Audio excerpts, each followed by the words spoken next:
Welcome home to USA Global TV and Radio, a place where dreams take flight, with authentic storytelling, diverse perspectives and meaningful conversations, where global stories unite and bridges are built beyond all borders. Discover world-class education, entertainment, hope and inspiration.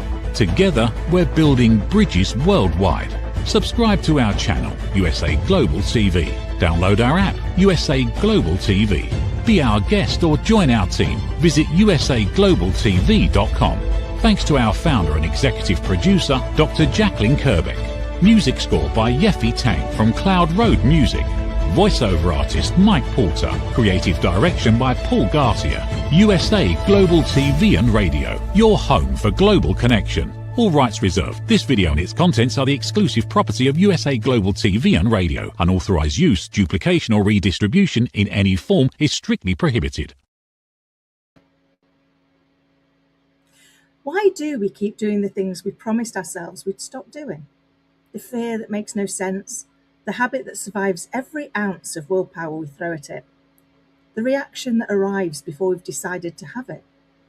My guest today says the answer is rarely a lack of discipline. It's a decision made a very long time ago by a much younger version of you that nobody ever went back and updated. Sarah Wellband spent 20 years as a mortgage broker, then retired to Portugal to be with horses, and she's now a remedial hypnotist and founder of Out of Chaos Therapy. Sarah, welcome to Authentic Achievements. Thank you, Kim. Lovely to see you again. It's so lovely to see you as well. And such an exciting topic, because I think we do all often ask ourselves that question, don't we? Why is it that we're still doing the things that we've promised ourselves we're not going to do anymore? So can you tell us a little bit about your journey? And then we're really going to get stuck into that question. Yes, absolutely. So as you say, I was a mortgage broker in London and Dublin for 20 years. I moved to Portugal in 2007. To fulfill a lifelong dream of having horses. I started with one. I had 10 at one point. I did quite a lot of work with them, both in terms of riding and something called equine assisted training, which is communication training with horses as a trainer, which is fascinating. COVID came along and put a stop to that. So I've always been interested in what makes people do what they do. So I started studying cognitive behavioural therapy to start with, but that wasn't quite what I wanted. So I came across a guy called Tim Box. He has a very popular TEDx talk on YouTube, and I thought, yes, that's what I want to do. So I got in touch with him, and I did the training to become a remedial hypnotist using his control system, and that was 4.5 years ago now. Wow. So time flies. It does, doesn't it? So, I mean, I think the whole thing's fascinating. And obviously anyone who's watched the show knows that I am totally fascinated with the human brain and the mind and how it works and how we can be in more control of it so that actually we're the ones that's running the show instead of an old version of us. And I guess I often use the analogy of a software update on your phone. Because if you don't, the minute one comes up, you're immediately there, aren't you? Yes. Must update it, must fix those bugs. And yet, if we don't go back and look at what blueprint is running us, we're running on outdated software, aren't we? And is that really what you're helping people to do? Yes. The analogy that I use, which is really helpful, is that if you imagine that your mind is like a ship, and you have the captain, which is the logical, conscious, rational part of your thinking, and then you have the crew, which is your subconscious. It runs your memory, your automatic thoughts and actions, your creativity. The two big things that are completely controlled by your subconscious is your imagination and your emotions. So when we're little, we're all subconscious. We don't have the ability to rationalize what's happening to us. We learn things, we take them in, they become part of who we are. For myself, for example, a funny story, but when I was little, I got a blister. I used to wear flip-flops like every kid does in the summer, and I got a blister between my big toe and my second toe. And my mum said to me, you can't wear flip-flops anymore. Your feet are the wrong shape for flip-flops now. And I was probably 6 or 7 years old at the time. And it wasn't until I was 60, until I'd done this training and I was working with people, I went into a shoe shop and I suddenly thought, you know what, I wonder if that's right. I wonder if that's still correct. That belief that I've had for 50 plus years that my feet are the wrong shape for flip-flops. I've got a pair of flip-flops and I actually keep them in my office as a reminder that we take on these beliefs. There are things about ourselves that we believe, that our habits and our limiting beliefs, and they're only there because we believe them. And I now wear flip-flops. It's not been life-changing, I have to say, but it's a really good example of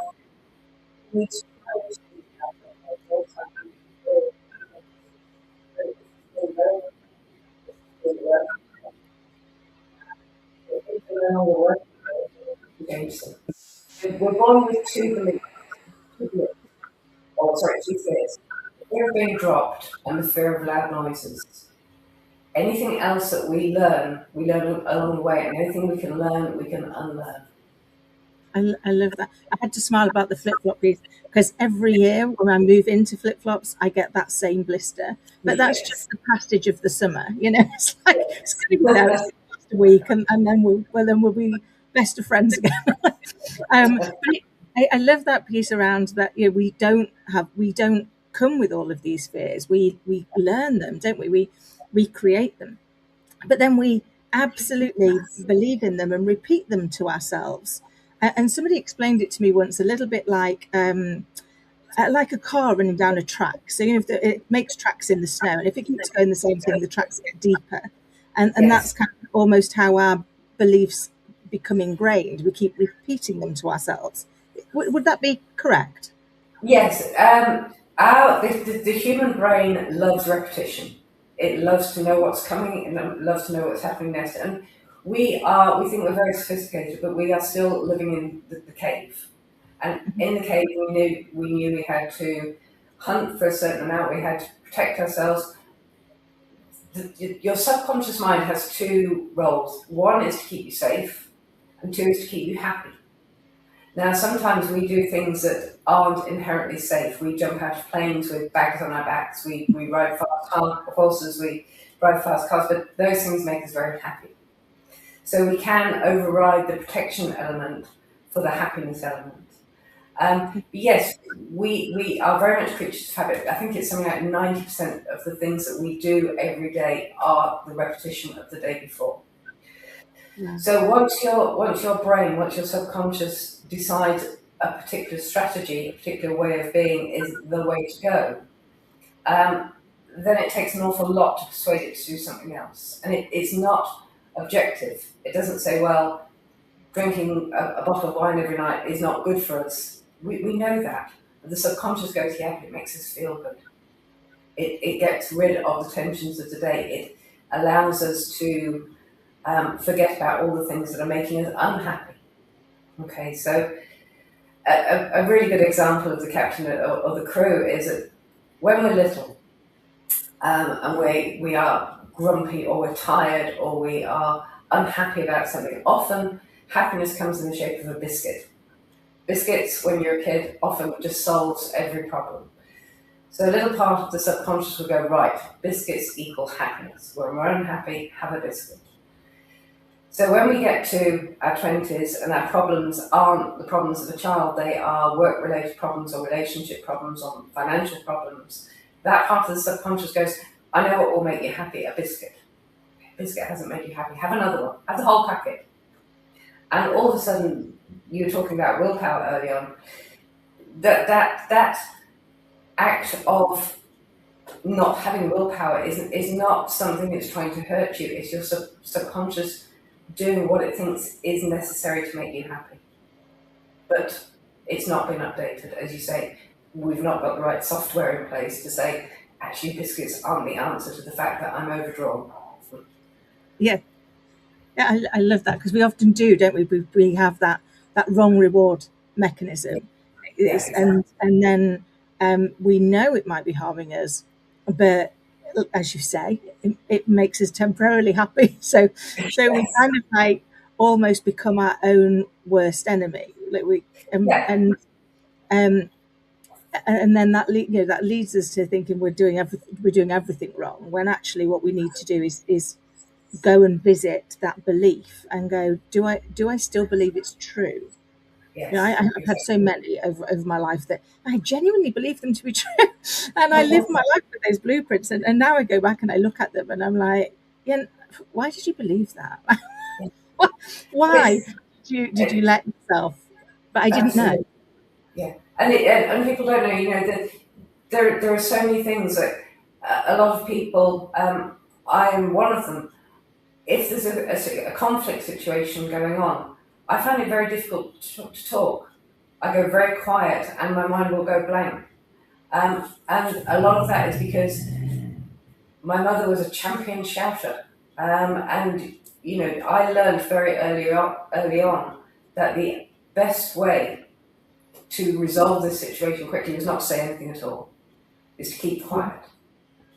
And, it's all these things that we learn in the first 8 to 10 years of our lives become what we call core beliefs, what we believe about ourselves, who we believe ourselves to be, and how we keep ourselves safe.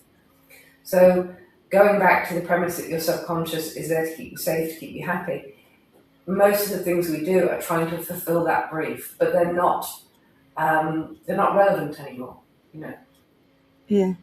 Nobody's going to stand over me and shout at me. They can't. I'm an adult. They're not allowed to do that anymore. But there's a part of me that goes, no, keep quiet. Yeah. Well, I think it takes us back to how we felt as that child. Yeah, absolutely. Yes. And it so resonates. My little girl will be 10 this year, and so I'm so very conscious of everything I say and do, and what that might ultimately be creating as her blueprint. Yeah. And I've tried really hard to make sure that I don't say if something is good or it's bad. It's like it's a positive choice or it's a negative choice. Like you are separate to your choice. So just because you made a negative choice doesn't make you a naughty person. The choice was a poor choice. To try and keep them separated from identity, because it's so easy to make them identity, isn't it? To create them and go, oh well, I am that, instead of did that. Yes, there is an inverse triangle in CBT about I am this. So if you say, why did you do this thing? It's because I believe this about me. And what does that mean? It's because I believe this about me.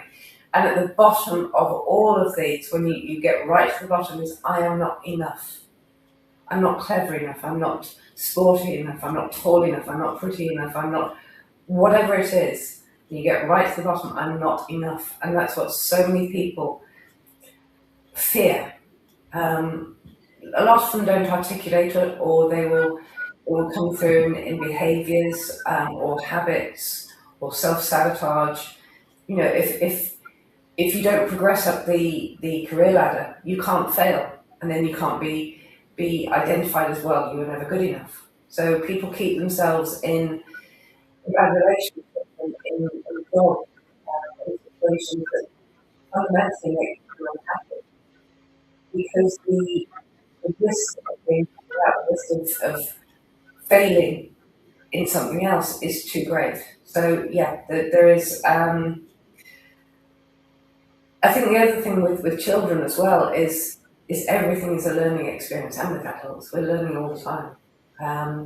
So just because you do something wrong, you say, okay, well, I did something wrong. What did I learn from it?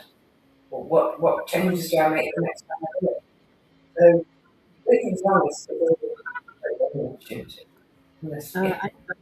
I love that. It's almost as if you're in my house, Sarah, because I say that to her all the time. It's like I say to her all the time, like, we're all learning. I'm learning. I get things wrong all of the time. And when I recognize I've got it wrong, I will apologize, because I didn't mean to get it wrong. I've now learned it. And if she ever gives me feedback, I always thank her for the learning opportunity, because like, you just helped me grow, because that's all we're here to do, is grow.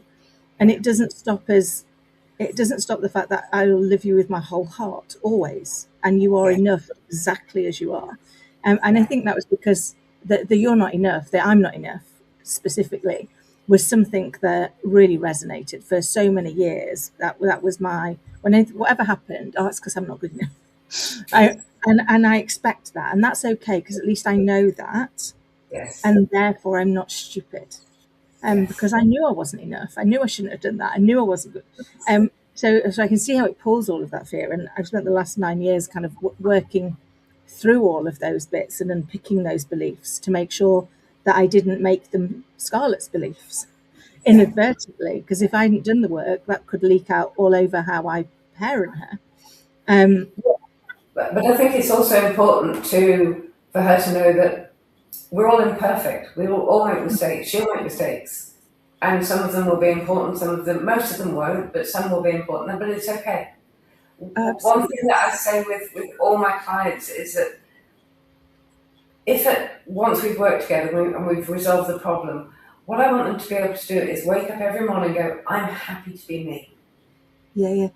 Doesn't matter what else is going on, whether my job's a problem, my relationship's a problem, I don't like where I live, but I don't want to be anybody else. I'm happy being me. And once you've got that base level of self-belief or self-love, then you can really cope with anything else that's going on in your life. I love that. I say to her all the time, we are all, every one of us is perfectly imperfect. And it is our imperfection that is our perfection. That's our gift to the world. And once we know that, once we can see that, once we can embrace our inner weirdo and go, that's us, that's our gift, then everything looks brighter. It doesn't mean everything doesn't go wrong occasionally, because it can, but you stay true to your core. And I love that piece that you talked about around, that self-love part, because that's the piece, isn't it? It's learning to love ourselves. And a lot of, and I see it not just my child, but with you in general, where we externalize validation. So that you get your validation of whether or not this was a good or a bad thing from outside, and then we start to doubt our own version of it, don't we? Our inner version. It's like, well, I can't possibly have an opinion because I'll have to ask all these people what their opinion is first. And so one of the things I've been trying to help her with is, like, tell me what you're proudest of first.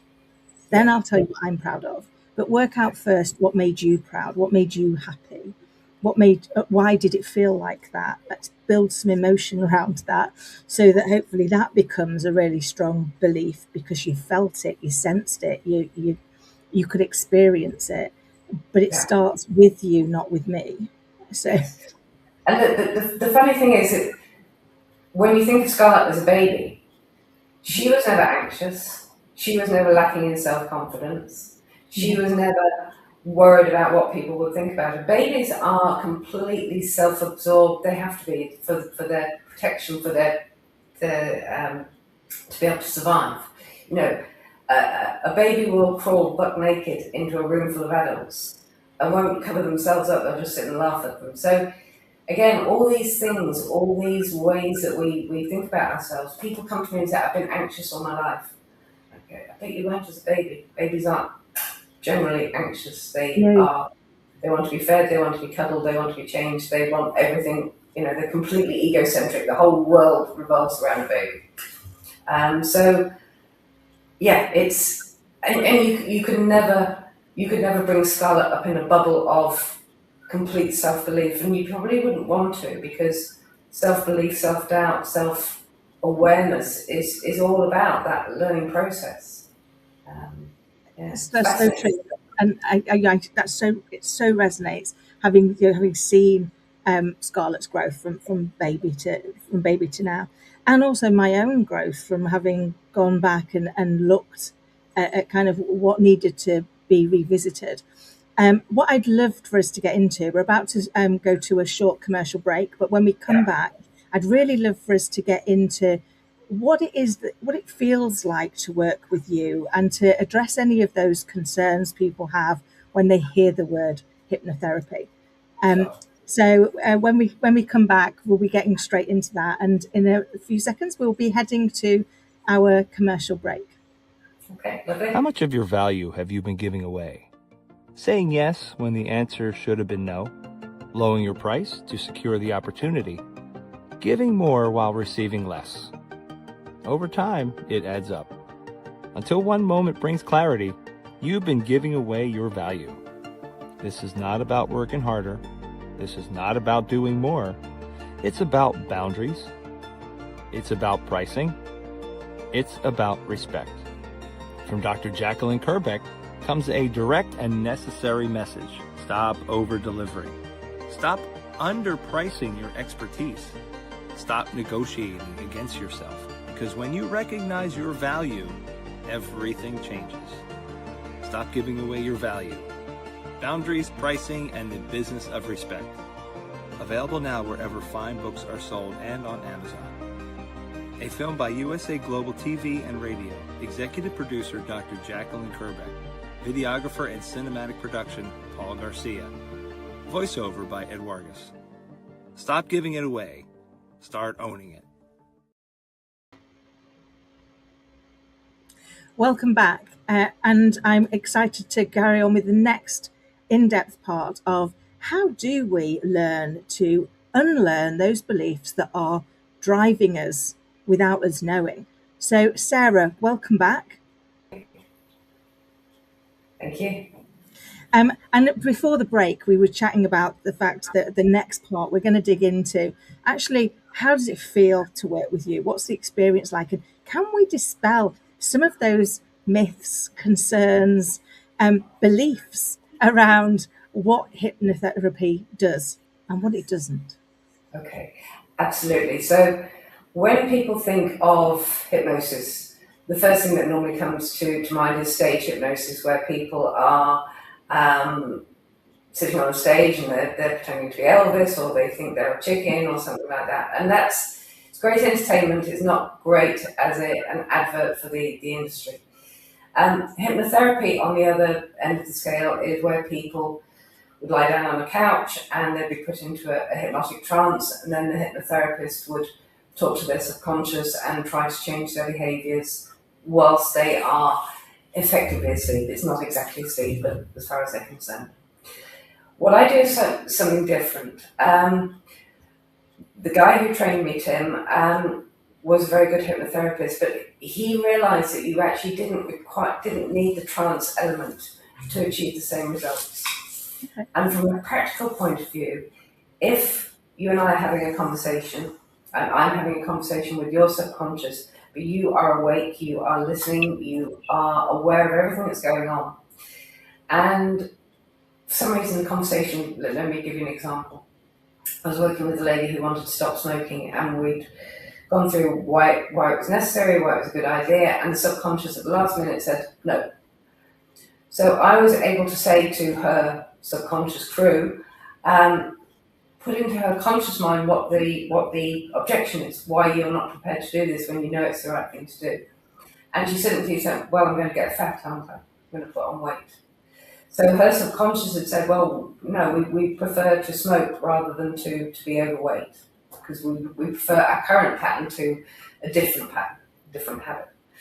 So we were able to deal with that objection in real time and make the appropriate changes. So I use what's called IMRs, idiomotor responses, which basically allows the subconscious mind, without getting too technical, to move your fingers without you being consciously aware of it. And in that way, I can have a two-way conversation with the part of the subconscious which has a belief that is now no longer being helpful, be it food-related, be it anxiety, be it pain. There is a long list of things that I work with. And when somebody says, hang on, my fingers are moving and I'm not moving them, then I know I'm talking to the subconscious. So it's very much solution focused. We measure where we are at the start of the process, where we want to be, and then we measure again at the end. We're not hoping or chancing to luck. We are working with the problem at the very base level. Hope that makes sense. No, it did. It was fascinating. I love the idea of being able to have that conversation with your subconscious, because I know sometimes I feel I really can, have that conversation. If I ask myself the right questions and I stay open enough, but Yeah. but it's a hard skill to learn. And Yes. But it's part of what I do is the last part of the program is that I teach people how to communicate with their own subconscious, because in the nicest possible way, when we've completed the program, if somebody comes back to me, then I failed, because everybody has the ability to talk to their own subconscious. They just need to know how. And there is something called metacognition, which is the ability to think about what you're thinking about. And when you can do that, when you can step away from, I feel angry. Well, do I need to work on it? Do I need to act on this anger? Why am I feeling angry? Is there a different way I can be feeling? And when you've got that, and that's the skill I teach people, then they don't need me anymore. They're their own therapist. My accountant hates it, but I don't want repeat clients. I want people to go away going, you know what? Any problem that I come up with in the future, I will know how to deal with. All right, I will have my ability to resolve. I love that. I think we're very similar. I know in what I do, I do the same. It's like if you need me back, I've probably not done it well enough. Because, unless another different situation. I mean, I don't do similar things, but unless totally different situation has come up. But that ability to kind of be able to your point, that to be able to view your thoughts almost like a third person. One of the things I ask myself so many times is, why do I really think that? Why am I thinking that right now? Why am I saying that right now? Yes. Is there something different? And I thought I was just weird until I realised that actually what I've done is develop a skill that I didn't even know had a skill or a title to it at the time of doing it. But it's changed how I view everything now. It's allowed me to make different choices in different situations. Like, to be able to go, I know I'm getting angry now, so I've got choices. I can step away and I can go and deal with what's making me angry, and I can come back, or I can see, is there something else that I can do? And it has led to people before now going, my God, are you just a robot? You should just park that, or to say, I need time out for 5 minutes to deal with what's going on for me, and then I can come back and be fully present with what's going on here. Because we think we talk in facts, but the reality is our emotional brain responds 24 times faster than our thinking brain, doesn't it? So something happens, our emotional brain responds to it, and then our logical brain comes and deals with whatever our emotional brain's brought up. Exactly. And our emotional brain will react based on our previous experiences. The brain will then always look for patterns. It will look for, okay, when did we have a situation like this previously? What did we do then? Did that work? Should we do something different? So, we have an exaflop. An exaflop is a billion, and that's the amount of processes that the human brain can do every second. Unfortunately, our conscious mind is a lot slower, but the amount of information that we can process is phenomenal. And then we have to try and pick through all that, pick the right answer that is going to suit the situation, or is going to resolve the situation. And we can get it wrong a lot of the time. But whenever somebody says, there's a part of me that thinks this, or there's a part of me that thinks I shouldn't do that, I say, okay, I want to talk to that part. That's the part that is worried, is scared. Because again, the subconscious trying to keep you safe. It's and that it can be very powerful. I work with people who've got a fear of public speaking, and they will stand up to talk, and they literally will not be able to make a noise, because the subconscious has said, you don't want to do this, because when you did it when you were 11 years old at school and everybody laughed at you and it was awful and it was social suicide at the time, so we're not going to do that anymore because I'm protecting you. I will take your voice away from you if necessary to stop this bad thing happening again. And you go, no, it's the boss, I need to do this presentation. No. See, the subconscious always predates your conscious ability. So if it comes down to it, the subconscious will always opt for safety and do the thing that it believes to be best. Amazing. That's fascinating. In fact, I share a very similar story at the start of my TEDx, which was about whenever I go and do public speaking, less so, in fact, not at all now. But every time I used to, it reminded me of the time I got it wrong. And I told everybody that one of the charities we were going to support was Imperial Leather, and I meant Imperial Cancer. And clearly it was severely wrong. And I worked for a bank at the time. It was a bit embarrassing, and there was hundreds of people. And I've never said anything that stupid again. Every time it would be like, remember, just remember. And again, that's your little crew member going, Kim, remember this time. But I now have, over the years, because I knew that and learned that, I now have lots of crew members that go, look at all the times you got it right. Look at all the times people came up and went, thank you for that. I learned so much, or I really needed to hear that today, or whatever it is that makes you go, okay, we're good. We can do this.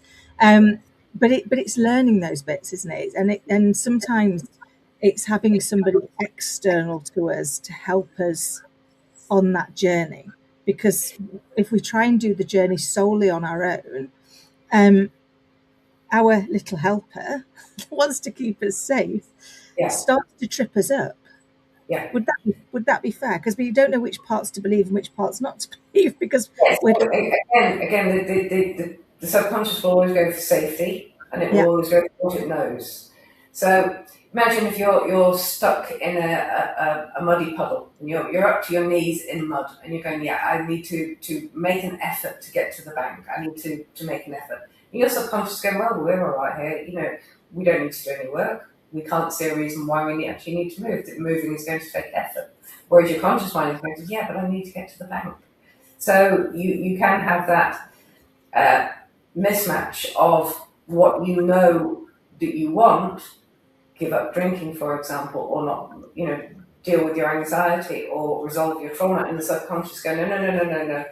The subconscious doesn't have the ability to be logical, to rationalize. Things are yes or no, on or off, good or bad.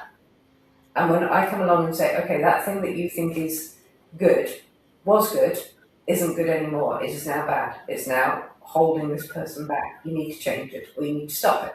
And the subconscious goes, oh, okay, no problem.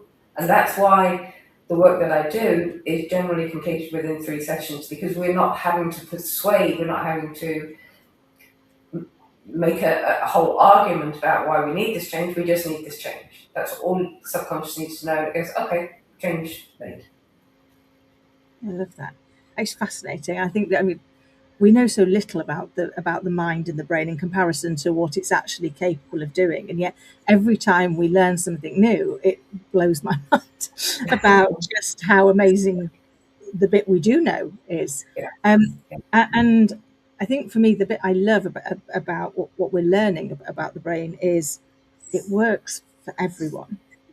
So there's nobody it won't work for, because again, that can be one of those beliefs that we tell ourselves, that it's like, oh, but it won't work for me because, and then whatever we've added on to that to say what makes us different to the way neuroscientifically we are all built, because we're all built the same way, aren't we? We're different people. We've got different strengths and different weaknesses, but the neuroscience is the same neuroscience, isn't it? Yeah, pretty much. And it's interesting you say that, because a lot of people have defined themselves by their problem. And somebody says, I've been anxious all my life, and you say, well, you don't need to be anxious. Anxiety is actually an emotion, but you can use it for your benefit rather than being scared of it. And they go, but what will I be without that? Who will I be? Or trauma.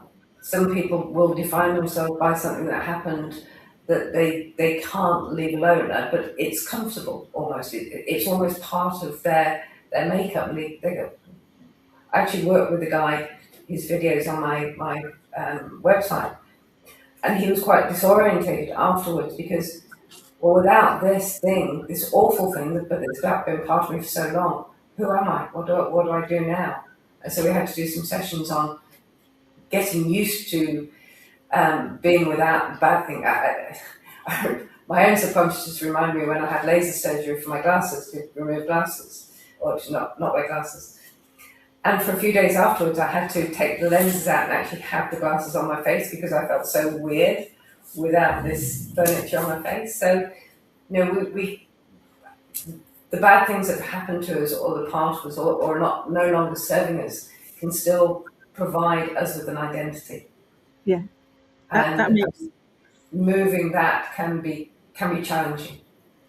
that makes such sense. Sarah, I could literally chat to you about this all day, but I'm conscious time's just disappearing on us. And I want to ensure that before we go, we can share with the audience, how can they get in touch with you and who do you help?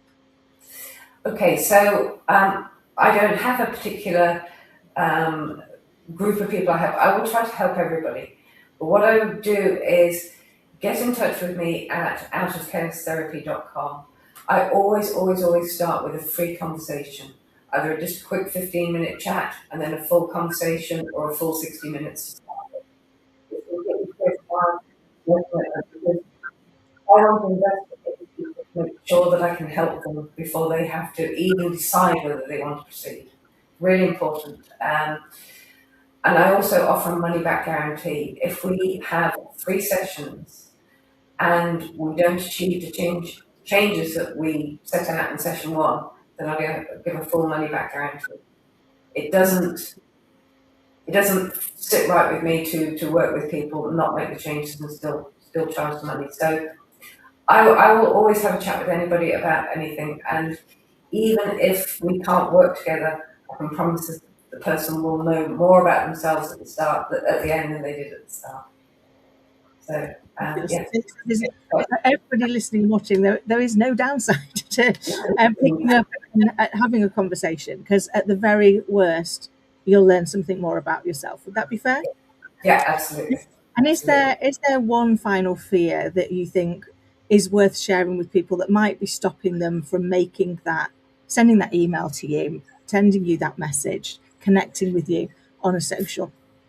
I think there are two levels. Some people think my problem isn't serious enough, but if it's affecting you, if it is affecting your happiness, then it is serious enough for me anyway. Or the other end of people go, this has been going on for too long. I can't change, but you can. People can change every day. I started smoking when I was 10 years old. I stopped smoking when I was 60 years old. And I now go to the gym and I will be deadlifting 100 kilograms this year. People change. People can change all the time. And if somebody's going, yes, I need to make a change, then get in touch. Let's talk. Amazing. Sarah, thank you so very much. It's always such a delight to chat to you. And you've shared such great advice for us. And I, like you, absolutely believe every single one of us has the capacity to change. Sometimes we just need a little bit of help to get started, because that could be the piece that holds us back. So thank you so very much for coming and sharing your insight and your wisdom with us here today. I really appreciate it. And I look forward to our next conversation. Thank you. Well, I'll see you very soon. Thank you very much. Thank you. And as we start to draw today's show to an end, I hope you found it as interesting and insightful as I have. I think sometimes when we work through these things, we convince ourselves that it's not going to work for us. It's not going to be right.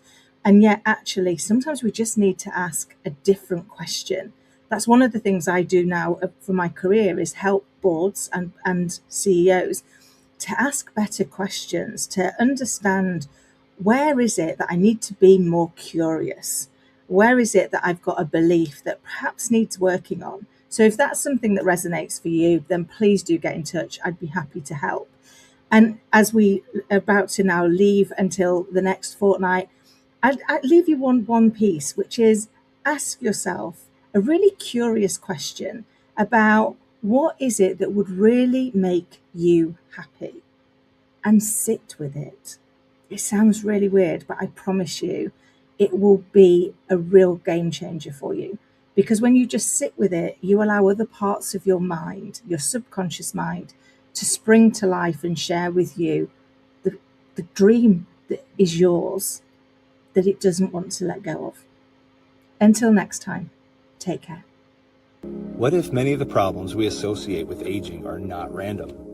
What if there are identifiable causes behind declining energy, chronic disease, and memory problems? We have been told that aging is simply something we must accept, that slowing down is normal, that growing older means growing weaker. But what if that's only part of the story? Why do some people remain active and engaged well into their later years? Why do others struggle with disease, fatigue, and declining health? What is happening beneath the surface? What processes drive aging? In Aging Sucks, researcher, educator, and author Red O'Loughlin explores what researchers have discovered about why we grow older. No medical degree required, no confusing jargon, just clear explanations of what researchers have discovered about the processes that influence aging.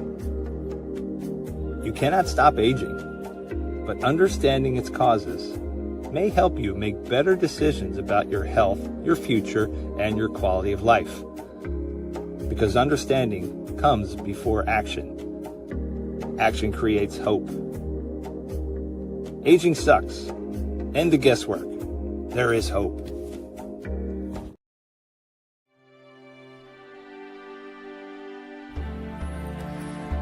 Every day, we wake up knowing what we should do. We know we should take better care of ourselves. We know we should have the difficult conversation. We know we should stop making excuses. We know we should invest in our future. We also know we should take the first step. So why don't we? It's not because we aren't smart enough. It's not because we don't have enough information. And it's certainly not because we don't care. We live in a world overflowing with knowledge. Books, podcasts, videos, courses, experts, even artificial intelligence. We have more access to information than any generation before us. Yet so many of us are still waiting for the right time, waiting to feel ready, waiting until tomorrow. But tomorrow becomes next week becomes next year, and before you know it, another opportunity has passed us by. The truth is, knowing has never been the finish line. It's only the starting line. Our lives don't change because we know more. Our businesses don't grow because we know more. Our relationships don't improve because we know more. And our health doesn't transform because we know more. Everything changes when we act. When we choose courage over comfort, progress over perfection, action over intention. The question isn't, what else do we need to know? The question is, what are we going to do with what we already know? Stop. Why Knowing Isn't Enough by Dr. Jacqueline Kerbeck. Because knowing opens the door. Action changes your life. Available September 2026.